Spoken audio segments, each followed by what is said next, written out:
Segunda de Corintios, capítulo 2, y nos quedamos en los versículos del 12 al 13. Nos estábamos ahí meditando. ¿Dónde dejamos a Pablo? ¿Dónde estaba el apóstol Pablo?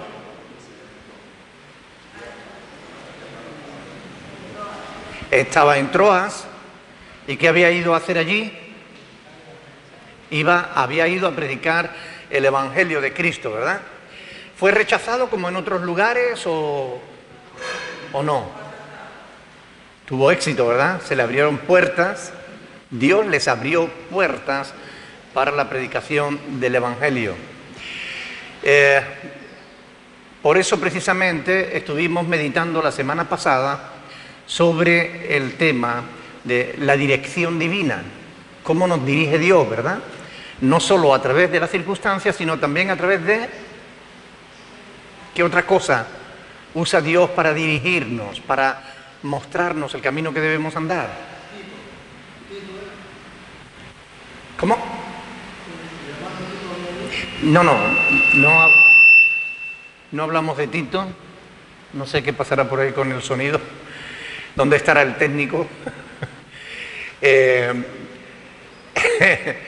No, me refiero que Dios nos dirige, y decíamos la semana pasada que Él usa, por ejemplo, las circunstancias, ¿verdad? Pero que a veces las circunstancias solas no son suficientes. Aquí veíamos a Pablo en Troas, que de verdad Dios le había abierto puertas. Todas las circunstancias le guiaban a quedarse allí, para poder atender a aquella gente que se estaban convirtiendo al Evangelio. Entonces es muy importante que pensemos, ¿qué otra cosa, además de las circunstancias, por qué otro canal, por qué otra cosa nos guía Dios? Por el Espíritu Santo. ¿Y cómo lo hace el Espíritu Santo? Por la palabra. ¿Y qué más? La paz de Dios. Y esto es lo que estuvimos viendo la semana pasada, ¿verdad? Que en Colosenses 3:15, donde dice el apóstol Pablo, la paz de Dios gobierne vuestros corazones. Amén. Es decir, Dios nos guía por medio de la paz. Esto no lo debemos olvidar. Yo les ponía algunos ejemplos y les decía, si a la hora de tomar una decisión, ahí asiento, Tatita. Si a la hora de tomar una decisión vemos que la paz se nos esfuma, se nos va, se nos pierde, ¿debemos ir adelante en esta decisión o no? No, porque en la Escritura está escrito, busca la paz y síguela. Ahora, si yo a la hora de tomar una decisión siento una paz y una tranquilidad de Dios que sé que viene de Dios, pues ¿puedo ir adelante o no? Evidentemente. Esto fue parte de lo que estuvimos viendo la semana pasada, ¿verdad? Que no solo por las circunstancias, porque a veces las circunstancias pueden ser positivas, pero la voluntad de Dios no sé que nosotros vayamos adelante ahí, ¿no? Las circunstancias le decían a Pablo que se quedaran en Troas, y porque había mucha gente que estaba recibiendo el Evangelio, y era gente que necesitaba atención. Necesitaba ser discipulado, necesitaba ser encaminado en las cosas de Dios. Pero ¿qué decidió Pablo? ¿Decidió quedarse en Troas? No. Decidió marcharse, ¿a dónde? Estamos en versículos 12 y 13, lo tienen ahí. A Macedonia, eso es. Céntrense, lo tienen en la palabra, ¿ok? Estamos meditando en la Escritura. ¿Y por qué quería irse a Macedonia? Porque estaba preocupado por Tito, ¿ok? ¿Y por qué estaba preocupado por Tito? Porque había quedado con él en Troas y Tito no había aparecido. Al no aparecer, Pablo se preocupó. Pensó que posiblemente le podía haber pasado algo en el camino, ¿no? Podía haber sido asaltado o algo. Sea como fuere, el apóstol perdió su reposo, perdió la paz, ¿ok? Y entonces, ¿qué fue lo que hizo? Volvió a cambiar de planes. En vez de quedarse en Troas, se fue hacia Macedonia en busca de Tito. Ahora yo quiero preguntarle, ¿era Pablo un buen o un mal cristiano? Un buen cristiano. Un buen cristiano, además que había madurado en su compromiso con Dios y tomado la decisión de servir a Dios a toda costa. Pablo era un hombre comprometido con su fe, comprometido al 100% con Dios. Era un hombre que lo había arriesgado su vida no una vez, sino muchas veces. Y seguía fielmente sirviendo a Dios. Cuando esto ocurre, cuando perseveramos, cuando maduramos, acabamos desarrollando un discernimiento de lo que es bueno y de lo que es malo, de lo que es correcto y de lo que no lo es. ¿Cuántos quisieran alcanzar madurez en el Señor? ¿Sí? Yo quiero que leamos un pasaje que nos ayuda justamente, o que nos enseña sobre lo que es la madurez cristiana. ¿Cómo podemos alcanzar la madurez? ¿Qué puede evitar que nosotros maduremos? ¿Lo quieren saber o no? ¿Sí? Bueno, vamos a ir a Hebreos capítulo 5. Hebreos capítulo 5. Vamos a leer los versículos a partir del versículo 11. Quiero que presten atención.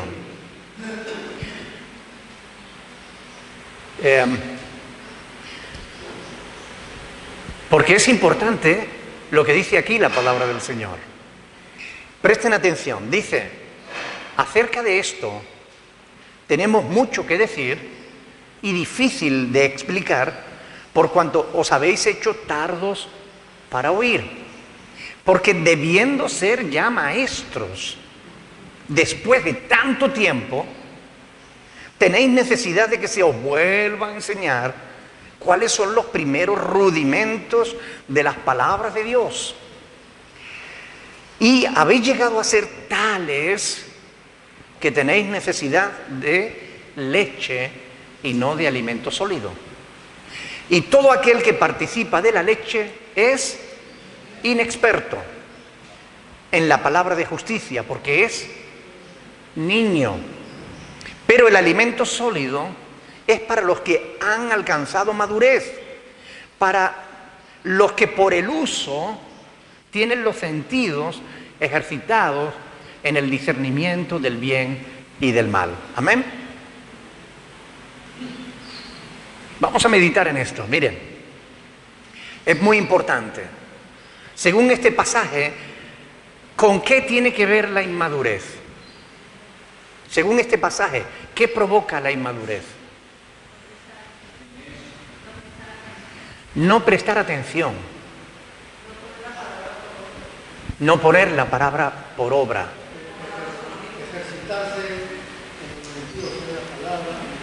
¿Qué tiene que ver con la inmadurez? Inmadurez.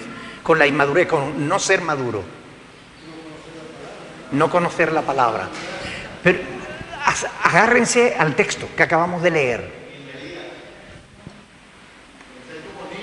Ser como niños, pero tardos en oír, no prestar atención. Es decir, no darle importancia ¿a qué? A la palabra. Cuando nosotros no le damos importancia a la palabra, crecemos, maduramos, no, nos estancamos. Esto es así de simple, es muy sencillo, no es complicado. Si no prestamos atención a la palabra, si la palabra la cogemos solamente cuando venimos para la iglesia, cuando no la tenemos allí puesta encima de la estantería y no la cogemos en toda la semana. Algunos se ríen, no sé por qué. Ahora que vamos a la iglesia, uy, ¿dónde está la Biblia? ¿Dónde la puse? Durante la semana no le prestamos atención a la palabra. Y esto, hermanos míos, es un tesoro. Esto es un tesoro que Dios nos ha dejado para que lo conozcamos en profundidad. Pero muchas veces no le damos la importancia que tiene. Muchas veces estamos en el culto y estamos hablando con el que está al lado. O estamos distraídos con el móvil. O estamos pensando en la compra. O en el trabajo. Y como no prestamos atención, nuestra vida espiritual, que va paso a paso creciendo, llega un momento que nos quedamos ahí. Y ya no subimos, ya no crecemos, ya nos estancamos. ¿Qué le pasa al agua cuando se estanca? Se pudre, no sirve para nada, ¿verdad? Y así es la vida del creyente que se estanca. Así es la vida del creyente que no presta atención a la palabra. Así es la vida del creyente que no le da importancia a las cosas de Dios, la importancia que realmente tiene. Así que la inmadurez tiene que ver con el ser tardos para oír. Sí, yo sé, pero sabemos la voluntad de Dios, pero no la hacemos. Sí, yo sé. Pero si lo sabes, hazlo. Porque la palabra que se sabe y no se practica es pecado. Al que sabe hacer lo bueno y no lo hace, le es pecado. Si yo sé cuál es la voluntad de Dios y no la hago, no es cosa baladí, no es cosa sin importancia. Es algo muy importante que afecta a mi crecimiento o madurez espiritual. Por eso es muy importante prestar atención a la palabra de Dios, porque hacer oídos sordos a Dios justamente es lo contrario a la dirección divina. Si Dios nos está mostrando algo y no le hacemos caso, la voz de Dios se va apagando en nuestro corazón. Cada vez le oímos más débil. Y llega un momento en que ya no le oímos. Llega un momento en el que nuestra fe, esa fe que revolucionó nuestra vida, esa fe que cambió nuestra perspectiva, esa fe que nos transformó en personas nuevas, ilusionadas, se convierte en una fe monótona, religiosa, en una fe de, bueno, voy a la iglesia porque tengo que ir. Y entonces nos estancamos y empezamos a sentir que algo no funciona en nuestra relación con Dios. Según este mismo pasaje, ¿qué tiene que ver con la madurez? ¿Cómo, según este pasaje, cómo crecemos, cómo maduramos?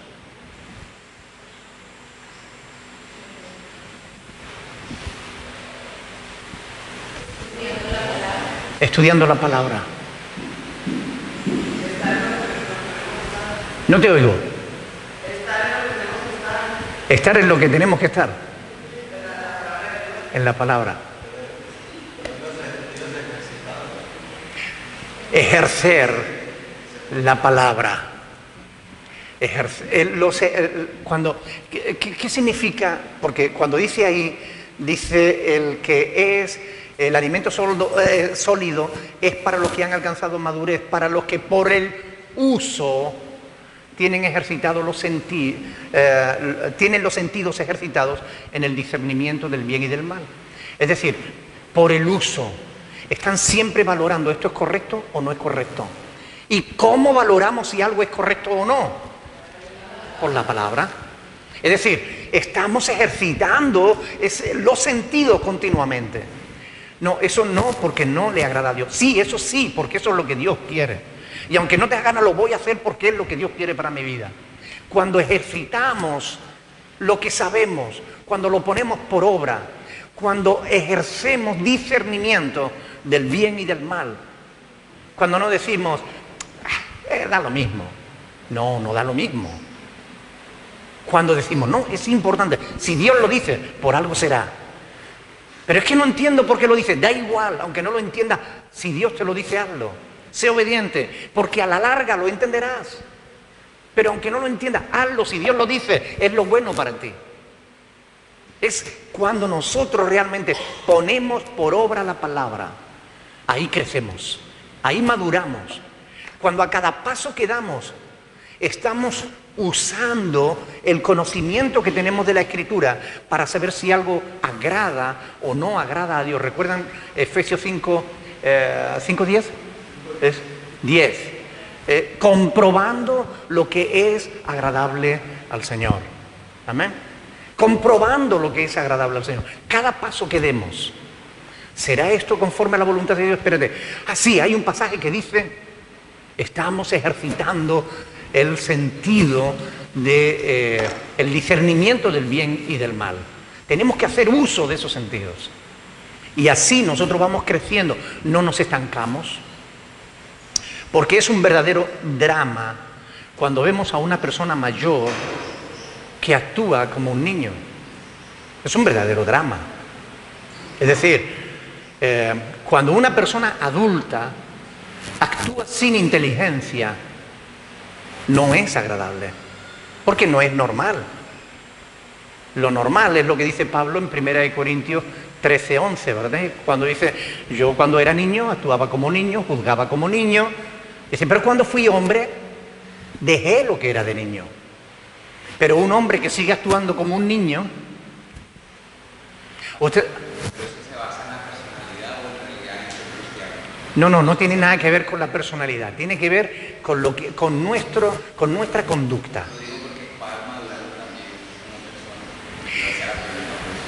Evidentemente, si no somos maduros como personas, no vamos a ser maduros como cristianos. Para ser maduros como cristianos tenemos que madurar también como personas. Y la palabra de Dios es lo que nos ayuda a madurar en las dos áreas, en la natural y también en la espiritual. Imagínense, por ejemplo, un señor que ya tiene 58 años, por ejemplo, por poner un ejemplo. Bueno, pues entonces pongamos 60 para que no piensen que estoy hablando del hermano Jaime. Vamos a suponer un señor con 60 años que se viste como un muchacho de 16, con unos pantalones de cuero muy ajustados, con una camisa abierta enseñando, y va por la calle así, ¿no? Metiéndose con las chicas, como si fuera un chaval de 15 años, como si fuera un muchacho que no ha madurado. ¿Se ve bonito eso? Díganme la verdad. No. ¿Cómo se ve? Se ve ridículo. ¿Sí o sí? Se ve ridículo. Cuando nos negamos a crecer, ¿cómo se ve una señora con 60 años? En fin, no sigamos. Ustedes me entienden. Ustedes me entienden o no, ¿verdad? No hace falta que lo explique. Pero cuando nos negamos a crecer, cuando nos negamos a madurar, vamos contra la naturaleza. Se ve ridículo. No se ve bonito, no se ve agradable, se ve ridículo.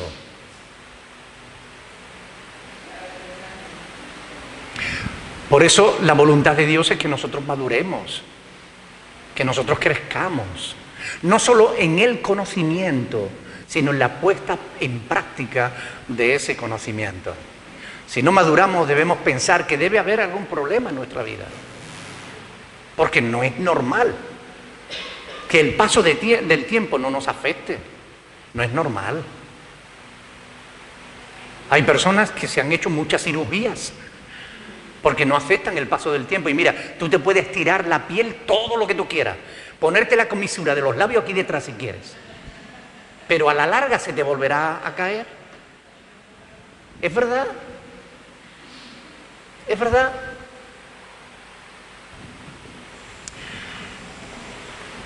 Si no maduramos, es posible que no estemos prestando atención a Dios. Es decir, ¿en qué? Tendríamos que preguntarnos, si yo estoy estancado, ¿qué me está pasando? ¿En qué me estoy haciendo el sordo o la sorda? ¿En qué área de mi vida me estoy negando a que Dios tenga control? ¿En qué área de mi vida no dejo que Dios meta las manos? A veces hay áreas en nuestras vidas que nos negamos a rendir por completo a la soberanía de Dios. Y cuando eso ocurre, el resultado es el estancamiento espiritual. ¿Recuerdan lo de las aguas estancadas? No pudimos. Nos roba la madurez. ¿Han visto algún cristiano o cristiana con un montón de años en el Señor actuando peor que un incrédulo? ¿Se ve bien eso? ¿Se ve normal? Se ve ridículo. ¿Qué es lo que produce? Es un triste espectáculo. Ver a alguien que debiera ser maduro y no lo es. Alguien que ya debiera estar enseñando a otros y que todavía tiene necesidad de que se le esté guiando. No podemos vivir toda nuestra vida como si fuésemos niños. Los niños tienen muchas necesidades, mientras que los adultos no solo saben suplir sus propias necesidades, sino que también son capaces de ayudar a otros en las suyas. Ahora la cuestión es, ¿tú quieres ser maduro o niño? No cabe la menor duda de que la filosofía del mundo nos afecta también a la iglesia. El mundo no quiere envejecer. Nos llenan de publicidad. Las modelos cada vez son más jóvenes. ¿Han visto ustedes que hay modelos que salen ya en televisión que no tendrán más de 12, 13, 14 años? Modelos. Y son niñas. Las pintan como mujeres, pero son niñas, a las que obligan a madurar a marchas forzadas. Eso no está bien.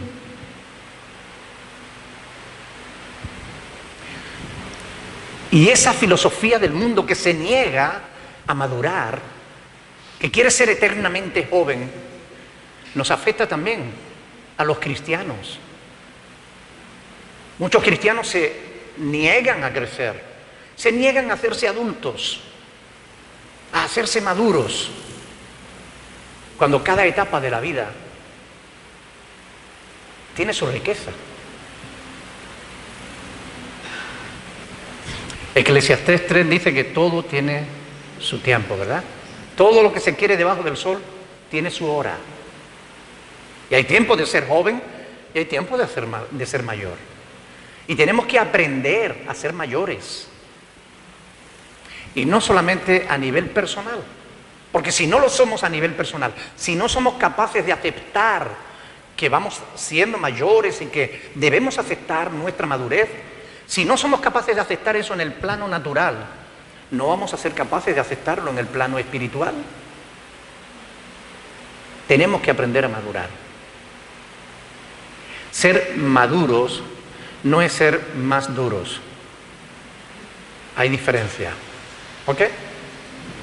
Maduros. ¿Quieren ser siempre un niño en Cristo? ¿Una niña en Cristo?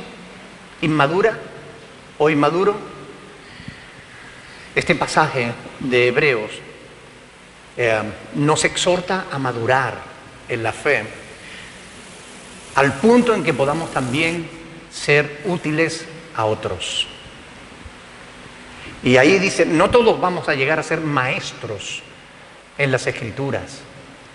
No todos vamos a poder ser pastores que pongan la palabra a multitudes.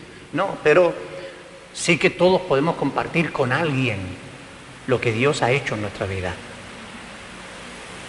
¿Recuerdan al endemoniado gadareno? Cuando él le dijo a Jesús, Señor, déjame que te siga. Y Jesús le dijo, no, vete a tu casa, a los tuyos, y cuéntales cuán grandes cosas Dios ha hecho contigo. Y uno se puede plantear, ¿no? Pero si lo único que Dios había hecho en su vida era liberarlo, ¿no? Una sola cosa. No hizo una sola cosa. Lo liberó, lo transformó, lo perdonó, lo salvó, lo justificó. Ve a los tuyos y cuéntale cuán grandes cosas Dios ha hecho contigo. ¿Podrás tú contarle a alguien lo que Dios ha hecho en tu vida, sí o no? ¿Lo has hecho alguna vez? ¿Y cómo te has sentido? ¿Te has sentido mal? Algunos nos escuchan, otros no quieren escucharnos. Pero lo importante no es eso. Lo importante no es la reacción de los demás. Lo importante es lo que nosotros hacemos. Porque sabemos que es la voluntad de Dios. Los resultados se los dejamos a Dios. Amén. Él dice que compartamos nuestra fe con los demás. Cuando Él nos dice en Mateo 10, 32 y 33 que a cualquiera que me confiese delante de los hombres, yo le confesaré también delante de mi Padre que está en los cielos. Nos está invitando a que compartamos con otros nuestra fe en Jesús. Si no lo han experimentado todavía, háganlo. Y ustedes verán que cuando terminen, sea que la persona diga sí o que la persona diga no, que la persona nos escuche o no nos quiera escuchar, da igual, pero tú te vas a sentir bien, porque has hecho lo correcto.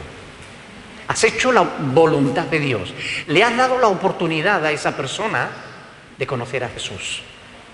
Y ese es el motivo por el cual nosotros estamos aquí en la tierra, para dar testimonio de aquel que nos llamó de las tinieblas a su luz admirable. Amén.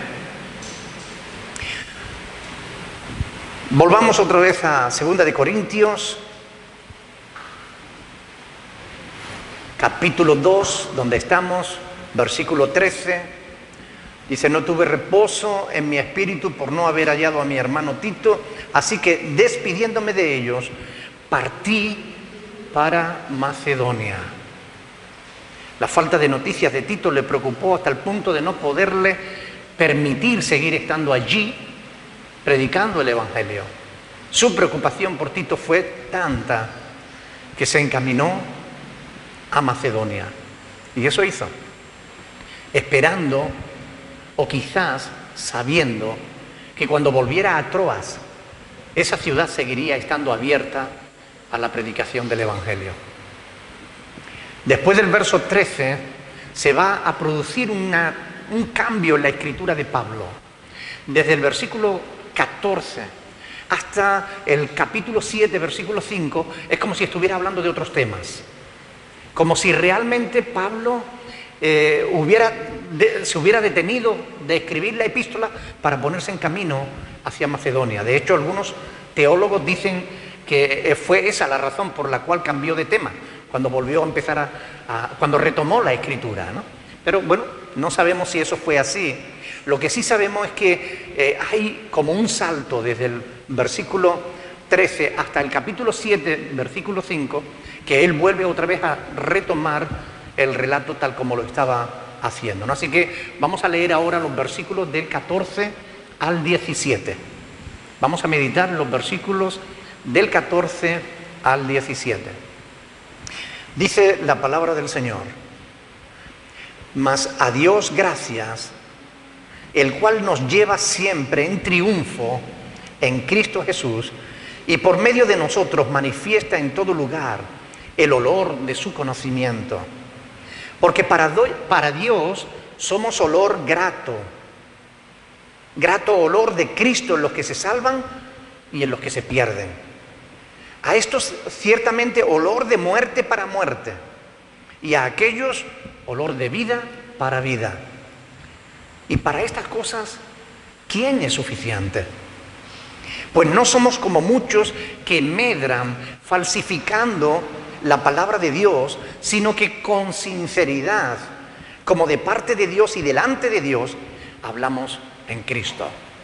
Bueno, gloria a Dios. Cuando leemos pasajes como este, de verdad que es de un valor incalculable el conocer el contexto histórico en el que Pablo estaba escribiendo estas palabras.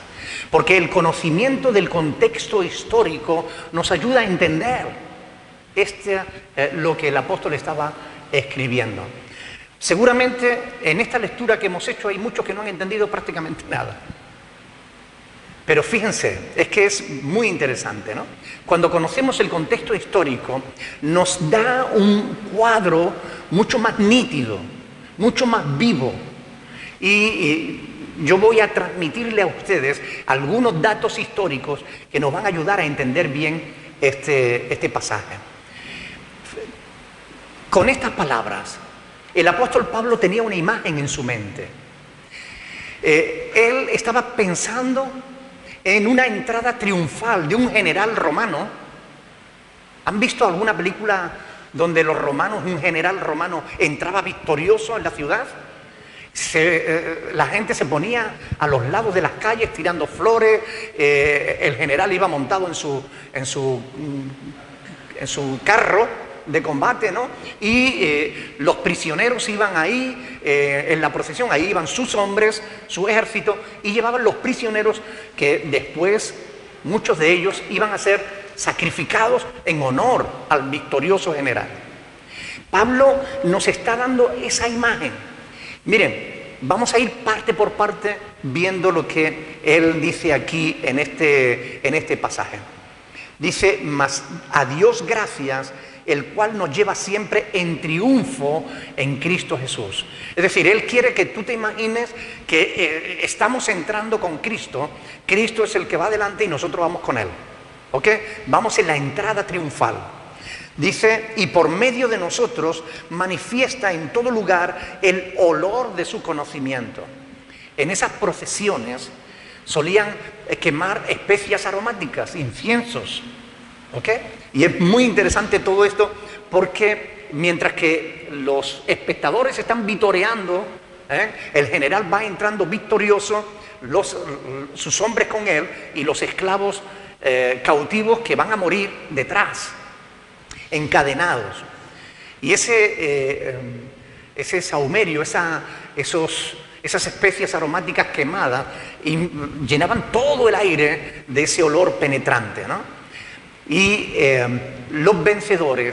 para los vencedores, ese olor era olor de vida para vida. Ahora, para aquellos que eran vencidos, era un olor de muerte para muerte, porque sabía que iban a ser sacrificados, ¿no? Dios, por medio de Cristo, ha vencido a sus enemigos. Y Pablo, hecho cautivo por Cristo, está presente en la marcha. Sin embargo, él no camina triste. Él no camina triste hacia la muerte, sino más bien victorioso, porque vuelve de ella. ¿Cómo era posible que un cautivo que fuera a ser ejecutado celebre la victoria del que le venció? ¿Cómo es posible que un esclavo que había sido derrotado por un general y que sabía que iba a morir, pudiera celebrar la victoria del general? Pues Pablo está celebrando la victoria de Cristo sobre su vida. Solo había un medio por el cual un esclavo vencido, derrotado en su rebelión, podía ser librado de la muerte. Y era por un acto de gracia del vencedor. Y eso es justamente lo que Jesús hizo, no solo con Pablo, sino con todos los que creemos en el Evangelio de Jesucristo. Estamos condenados por nuestra rebeldía contra Dios. Cristo nos ha vencido. Pero si tú crees en Cristo, Él va a tener un acto de gracia y te va a perdonar la vida. No solamente tú no vas a ser sacrificado, porque es más, el amor de Cristo ha sido tan grande que Él se dejó sacrificar por nosotros. Por eso cuando leemos este pasaje, leámoslo otra vez. Mas a Dios gracias, a Dios, que es quien nos derrotó, a Dios gracias, el cual nos lleva siempre en triunfo en Cristo Jesús. Y por medio de nosotros manifiesta en todo lugar el olor de su conocimiento. Porque para Dios somos olor de Cristo en los que se salvan y en los que se pierden. A esto ciertamente olor de muerte para muerte, y aquellos olor de vida para vida. Y para estas cosas, ¿quién es suficiente? Pablo ya sabía que Cristo le venció, pero tuvo un acto de gracia con él. Le perdonó la vida y además lo tomó a su servicio. Así que Pablo camina en esa entrada triunfal con gozo, sabiendo que ese olor no es para muerte, sino que para él es un olor de vida para vida. Él camina victorioso celebrando la victoria de Cristo, porque lo ha premiado. Cristo lo ha premiado, le ha perdonado la vida y lo ha tomado a su servicio. Aun cuando Cristo lo había hecho libre, él siempre, a lo largo de toda su vida, se va a considerar un esclavo de Jesucristo. Y él se va a presentar así en muchas de sus epístolas. Pablo, siervo de Jesucristo. Siervo es una palabra que es traducida de un término griego, que pueden ser varios términos griegos, que pueden ser doulo, o iketes u operetes. Son 3 términos griegos que se traducen por esclavos. Él siempre se presenta, Pablo, apóstol de Jesucristo, o a veces dice Pablo, siervo de Jesucristo. Un esclavo voluntario. En multitud de pasajes él se presenta así. De modo que lo que Pablo está diciendo es que Dios nos lleva en triunfo en Cristo Jesús, y por esa razón él puede afirmar que aún en la tribulación, en la angustia, en la persecución, somos más que vencedores. ¿Recuerdan el pasaje de Romanos 8? Cuando dice, ¿qué nos separará del amor de Dios? Tribulación, espada, persecución, hambre, desnudez. Más bien en todas estas cosas somos más que vencedores por medio de nuestro Señor Jesucristo. Versículo 15. Porque para Dios somos grato olor. Como decía, ese olor que se difundía por todo lugar, y que Pablo se está refiriendo aquí al evangelio que lo salvó, ¿no? Un evangelio que se difunde y que da la vida o da la muerte, dependiendo de la actitud que adopte el que recibe el evangelio. Nosotros predicamos el evangelio y el evangelio va a salvar o el evangelio va a condenar, porque así Dios lo ha establecido en su soberanía. Dios dijo, id y predicad el evangelio a toda criatura. Aquel que creyere y fuere bautizado será salvo, el que no será condenado.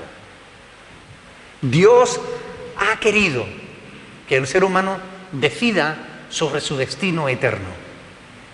El que quiere creer se salva, el que rehúsa creer se condena.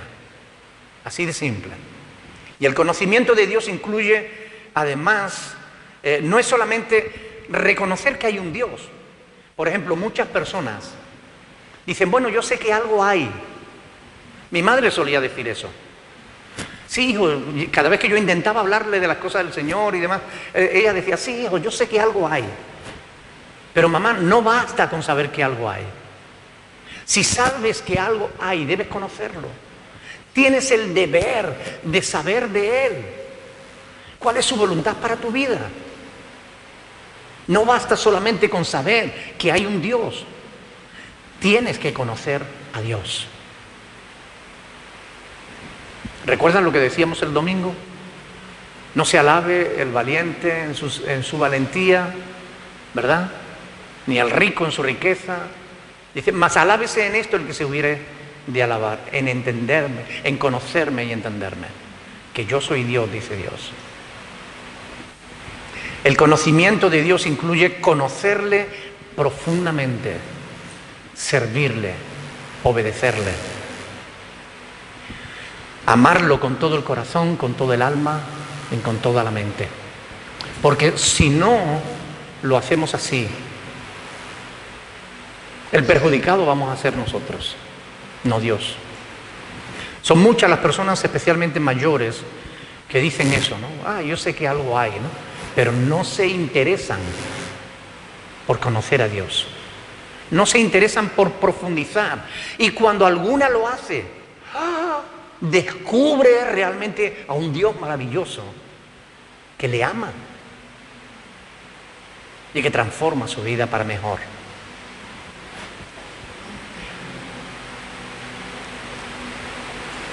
Cuando conoces a Dios no puedes por menos que adorarlo y servirlo. Y la experiencia que yo he visto, ¿no? El único lamento, yo digo que es el único lamento que los cristianos repetimos, lo único de lo que los cristianos nos lamentamos es de no haber conocido al Señor antes. Ay, si yo lo hubiera conocido antes. Es el único lamento que puede haber en la vida de un verdadero cristiano, ¿no? La gente necesita del compromiso, de la madurez y del compromiso de la iglesia. Dios quiere una iglesia madura, una iglesia comprometida, porque la gente lo necesita. Dios no necesita nada, pero la gente que está allá afuera necesita una iglesia, es decir, un cristiano, una cristiana madura y comprometida con su fe. Porque cuando nosotros somos maduros y estamos comprometidos con nuestra fe, no nos escondemos, no nos avergonzamos del Evangelio, hablamos de nuestra fe con libertad, expresamos nuestra fe, lo compartimos con los demás. Y esa es la voluntad de Dios. Romanos capítulo 10. Quiero que lean conmigo este pasaje de las Escrituras. Romanos capítulo 10. Vamos a leer a partir del versículo 13. ¿Lo tienen? Romanos capítulo 10, versículo 13. Dice, porque todo aquel... Romanos 10:13, perdón, 10:13. Dice, porque todo aquel que invocare el nombre del Señor será salvo. Claro que aquí Pablo se equivocó.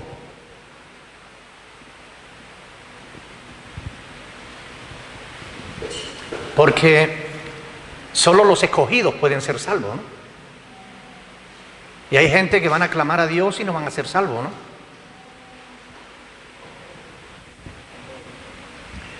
Todo el que invocare el nombre del Señor será salvo. Y Pablo no se equivocó. Esto es palabra de Dios. Amén. Todo aquel que invocare el nombre del Señor será salvo. ¿Cómo pues invocarán a aquel en el cual no han creído? ¿Y cómo creerán en aquel de quien no han oído? ¿Ustedes se dan cuenta de que para que la gente crea es necesario algo? ¿Qué necesitan? Oír. ¿Cómo creerán en aquel de quien no han oído? ¿Y cómo oirán sin haber quien les predique? ¿Y cómo predicarán si no fueren enviados? Como está escrito, cuán hermosos son los pies de los que anuncian la paz, de los que anuncian buenas nuevas, es decir, evangelio.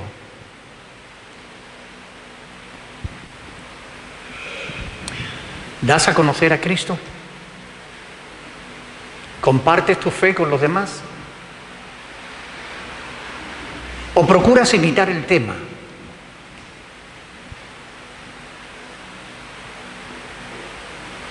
Cuando alguien te pregunta, das un rodeo y evitas la cuestión, o hablas con libertad de tu fe en Jesús.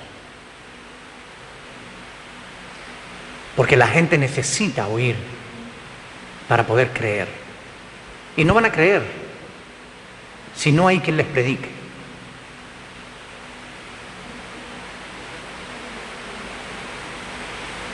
Pablo dice, yo no me avergüenzo del Evangelio, porque es poder de Dios para salvación a todo aquel que cree, al judío primeramente y también al griego.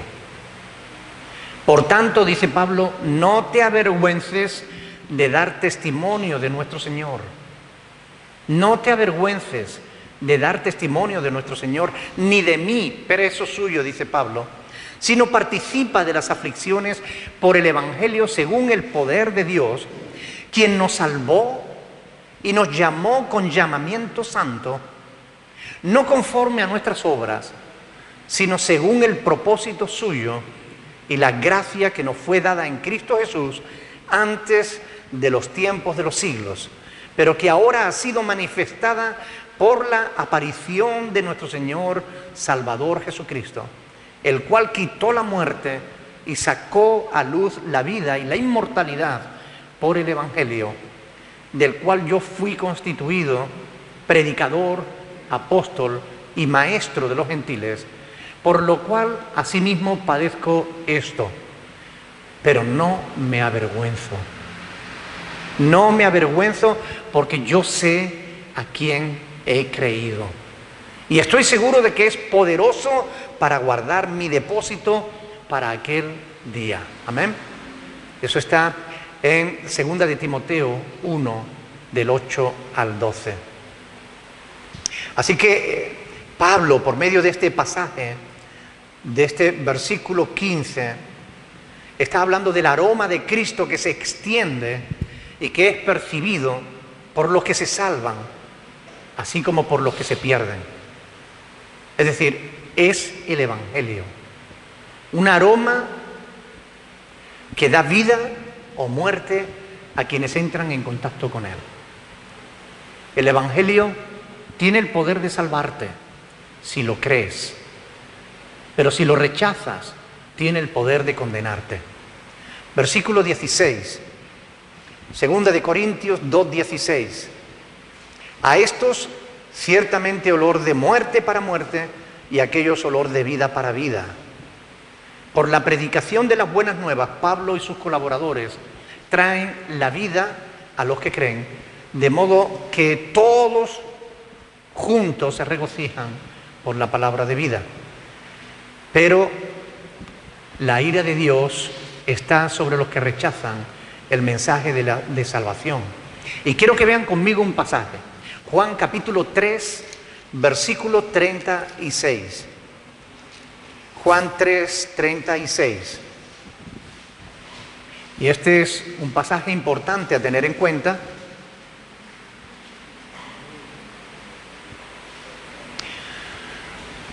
Dice ahí, el que cree en el Hijo tiene vida eterna. Pero el que rehúsa creer en el Hijo no verá la vida, sino que la ira de Dios está sobre él. Los reformados nos dicen que hay gente que van a creer en Cristo pero no se van a salvar. Que no todos los que creen en Cristo se salvan.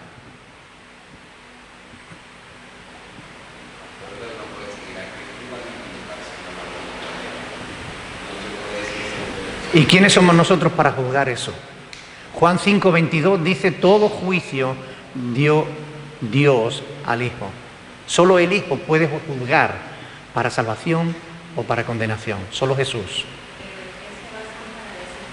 Se basan en una teología que no es reformada, sino deformada. En una mala interpretación de las Sagradas Escrituras. Cuando aquí dice la palabra de Dios, pero el que rehúsa creer en el Hijo no verá la vida. Aquí hay una exigencia de parte de Dios. El que rehúsa creer, dice ahí, no verá la vida. Así que Dios está exigiendo que el ser humano crea el Evangelio. Dios exige la fe. No es cierto, como dicen algunos, que Dios, solo aquellos a los que Dios les regala la fe pueden creer. Eso no es cierto. La fe, como dice Pablo en Romanos 10:17, viene por el oír la palabra de Dios. Cuando oímos la palabra de Dios, podemos depositar fe, podemos recibir el mensaje de Dios, creer a Dios, o podemos no creer a Dios. Podemos rehusar creer el mensaje del Evangelio. Dios nos ofrece su gracia, No hay nada, ninguna acción de parte del hombre que le dé gloria al hombre. Es un regalo que Dios pone delante del hombre. Cree y sé salvo. ¿Quieres ser salvo? Dame la mano. No hay gloria para el hombre. Los calvinistas piensan que si decimos que depende de la decisión humana, entonces le robamos la gloria a Dios. No es cierto. La gloria siempre es de Dios. No hay gloria en el ser humano por salvarse, por recibir un regalo, no hay gloria. La gloria está en darlo y es Dios quien lo da. Pero si nos rehusamos a creer, si nos negamos a recibir el regalo de Dios, entonces no veremos la vida. Por tanto, hay una exigencia de parte de Dios de que debemos depositar fe en el Evangelio. Y esto es importante tenerlo en cuenta. La palabra rehúsa se traduce del griego peiseo, que significa desobedecer, ser infiel, ser incrédulo. ¿Qué nos enseña eso? Que la fe es responsabilidad humana. Dios pone la responsabilidad de creer en nosotros. La fe no es un regalo de Dios. La gracia y la salvación es un regalo de Dios. Pero la fe es responsabilidad humana. Si quieres salvarte, deberás creer a Dios. Deberás creer en el Evangelio. El que cree tiene vida eterna. El que no cree ya ha sido condenado porque no ha creído en el testimonio que Dios ha dado acerca de su Hijo. La Escritura es sencilla, es clara, aunque los hombres la quieran complicar. Así pues, el que rehúsa creer, el que desea ser desobediente a la palabra de Dios, el que es rebelde al mensaje del Evangelio, al que pretende seguir siendo infiel e incrédulo, ese no verá la vida. Pero Dios demanda que el ser humano crea, exige la fe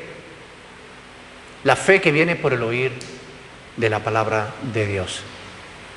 Para aquellos que rechazan el mensaje del Evangelio y no creían en la obra, en el mensaje del Cristo crucificado, Pablo y su Evangelio era como un hedor de muerte. Hedor de muerte.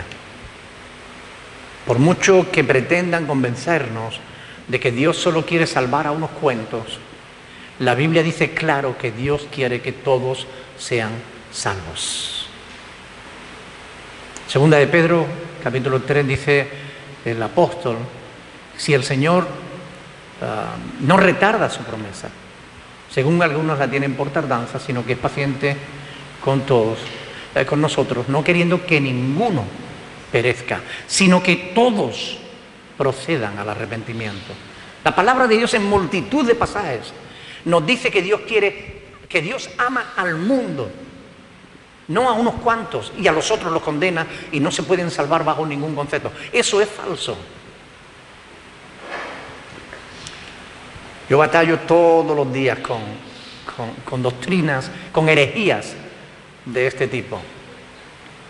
Y es precisamente porque Dios demanda fe del ser humano que Él nos manda a nosotros los cristianos predicar el Evangelio. El que creyere, como decía, será salvo, y el que no, pues se condenará. Pero esto deja la responsabilidad de recibir o de rechazar el mensaje en el destinatario, es decir, en el oyente. Hebreos 4:2. Por eso, porque la responsabilidad está del lado humano, porque la responsabilidad de creer, la gracia está del lado de Dios, la gloria está del lado de Dios, pero la responsabilidad de creer está en el lado humano. Por eso en Hebreos 4:2 se nos dice,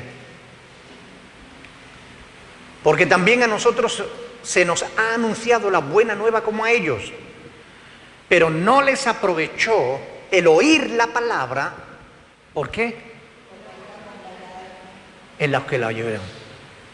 No les aprovechó por no ir acompañada de fe en los que la oyeron. Cuando tú oyes la palabra y no la crees, no te aprovecha. Cuando tú oyes el mensaje del Evangelio y lo rechazas en tu corazón, Te condenas a ti mismo. Pero cuando tú recibes el mensaje de Dios, cuando tú crees, como está escrito, a los suyos vino y los suyos no le recibieron, mas a todos los que le recibieron, a los que creen en su nombre, les dio la potestad de ser hechos hijos de Dios. A todos los que le recibieron. Quieren convencer de que algunas palabras no dicen lo que dicen. Cuando dice todos no se refiere a todos, se refiere a los escogidos. Mentira. Todos es todos. Tanto el Antiguo como el Nuevo Testamento, Dios ha dejado claro que Él no quiere la muerte del ser humano. Ezequiel 18:32 dice claramente, Ezequiel 18:32 dice claramente, porque no quiero la muerte del que muere, dice el Señor. ¿Y qué tendría que hacer el humano para salvarse? Convertíos pues y viviréis. Porque no quiero la muerte del que muere, dice Dios. No es cierto que Dios haya creado a un grupo reducido de personas para salvarse y a todos los demás para ir al infierno sin que tengan posibilidad de salvarse. No es cierto, es mentira. Es mentira. Dios no te creó para condenación, Dios te creó para salvación. Porque Él quiere que todos sean salvos. No quiero la muerte del que muere. Dios lo dice claramente. Si se equivocan los calvinistas, no se equivoca Dios.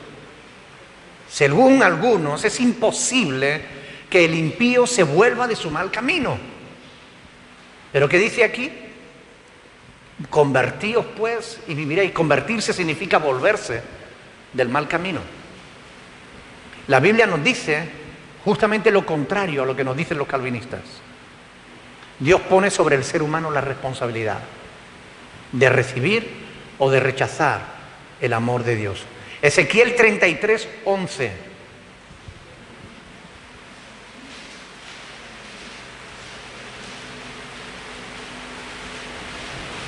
Los calvinistas dicen que el hombre que es malo no puede ser bueno, que el que ha nacido para condenación no se puede convertir y que el que ha nacido para salvación no se puede perder. Pero Ezequiel 33:11 dice, diles, vivo yo, dice Jehová el Señor, que no quiero la muerte del impío. No dice la muerte del escogido. No quiero la muerte del impío, sino que se vuelva el impío de su camino y que viva. Volveos de vuestros malos caminos. ¿Por qué moriréis, oh casa de Israel? Como vemos, no todos en Israel eran salvos. Pero no porque Dios dijera, tú quiero que seas salvo, y tú quiero que se condenen. No. Porque Dios quería que todos fueran salvos. Pero había quien obedecía a Dios y había quien le rechazaba. Había quien le creía y había quien no le creía. Había píos y había impíos. Aquellos que se niegan a obedecer la palabra de Dios se encuentran en el proceso de perderse. Y esto lo voy a repetir otra vez. Aquellos que se niegan a obedecer la palabra de Dios se encuentran en el proceso de perderse y de perecer por su propia voluntad. Como está escrito, Dios no quiere que ninguno perezca, sino que todos procedan al arrepentimiento. Y esa es la razón por la cual Jesús aún no ha regresado. Está esperando que algunos crean la palabra y se salven. Yo quiero preguntarles a ustedes, en esta noche quiero hacerles una pregunta. A los que nos están viendo también a través de la web. ¿Tienes tú seguridad de salvación? ¿Tienes certeza de que si cerraras tus ojos, ahora los abrirías en la presencia de Dios? Porque si no la tienes, debes creer a Dios. Si no la tienes, debes creer en el mensaje del Evangelio. Y esa es la misión de la Iglesia: predicar el mensaje del Evangelio. Decirles a las personas que necesitan creer en Jesús, en su obra en la cruz, en su resurrección, porque de lo contrario estarán perdidos. De lo contrario, sus pecados les llevará al infierno, donde pasarán una eternidad en continuo tormento, sin posibilidad de salir de allí. Es así de simple. Y para estas cosas, dice el apóstol Pablo, ¿quién es suficiente? El apóstol pone su propia dignidad en cuestión, su propia aptitud, su propia capacidad la pone en cuestión. Esta pregunta requiere una respuesta negativa. Ninguno, nadie puede que confíe en sus propias fuerzas, nadie que confíe en sí mismo sirve para esto. Solamente cuando confiamos en Dios plenamente, cuando creemos de todo corazón en el Evangelio, solamente entonces es que realmente Dios nos hace ministros competentes. Solamente entonces.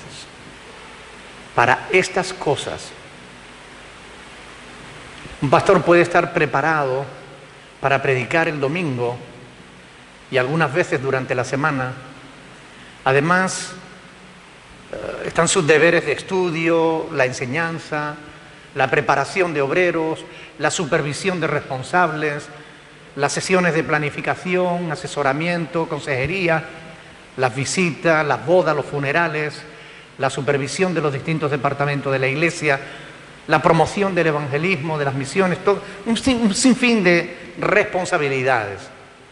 Y el ministro tendría que estar preparado para decir también unas cuantas palabras o dirigir una oración en cualquier circunstancia, en cualquier momento, en cualquier ocasión, tanto en la Iglesia como fuera de ella, para que quien se dedica a tiempo completo al ministerio de la palabra, el trabajo parece perpetuo, continuo, pero ¿existe en el mundo una labor más gloriosa que esta?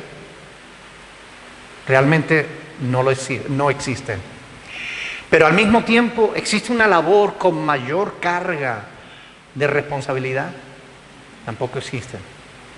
Porque aquí no se trata de dirigir una empresa, no se trata de dirigir un grupo de danza, ni un grupo de teatro, no se trata de eso. Se trata de dirigir almas, caminos al cielo. Pablo era consciente de que él no podía cumplir toda esa tarea por sí mismo, en sus propias fuerzas. No podía por sí mismo, no era competente en sí mismo. Se daba cuenta de que era Dios en él el único que podía cumplir con todas las responsabilidades de su ministerio. El único que le podía dar los talentos, la capacidad y la perseverancia necesaria para hacer lo que debía hacer. Por eso escribió los pasajes que después más adelante vamos a leer en los versículos en el capítulo 3 del 4 al 6. Vamos a leerlo y con esto terminamos. 3 del 4 al 6. Segunda de Corintios 3 del 4 al 6. Dice, ¿lo tienen? Segunda de Corintios 3 del 4 al 6 dice, y tal confianza tenemos mediante Cristo para con Dios. No que seamos competentes por nosotros mismos, para pensar algo como de nosotros mismos, sino que nuestra competencia viene de Dios, el cual asimismo nos hizo ministros competentes de un nuevo pacto, no de la letra, sino del Espíritu, porque la letra mata, mas el Espíritu vivifica. Amén. Así que en este pasaje responde a su pregunta. Y para estas cosas, ¿quién es competente? Nadie. Pero aquellos que hemos sido llamados por Dios, Él se encarga de hacernos competentes. Pero necesitamos el apoyo, la oración de toda la iglesia, porque no es fácil. Cuando alguien conoce a Dios, bueno, vamos a dejarlo aquí. Cuando alguien conoce a Dios,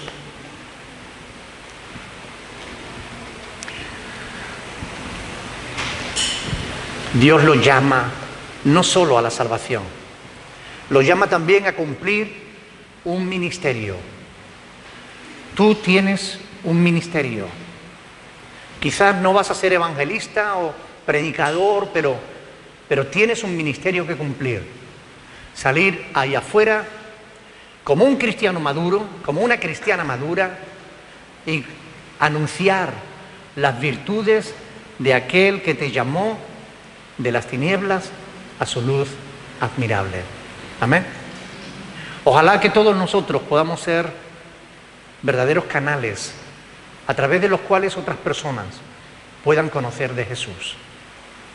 Aquí muchos de los que estáis aquí habéis venido porque alguien os trajo. Ojalá que también ustedes puedan traer a alguien más. No para que esta iglesia sea grande, sino para que el nombre de Cristo sea grande. Amén. No para la gloria del hombre, sino para la gloria de Dios. Vamos a ponernos de pie, vamos a orar al Señor dándole gracias por su palabra y pidiéndole que Él nos ayude a meditar en ella. Vamos a pedirle a Dios que Él nos dé sabiduría para que estas cosas que hemos oído no se queden solamente en palabras, sino que podamos llevarlas a la práctica. Amén. El domingo, si Dios quiere, el domingo, si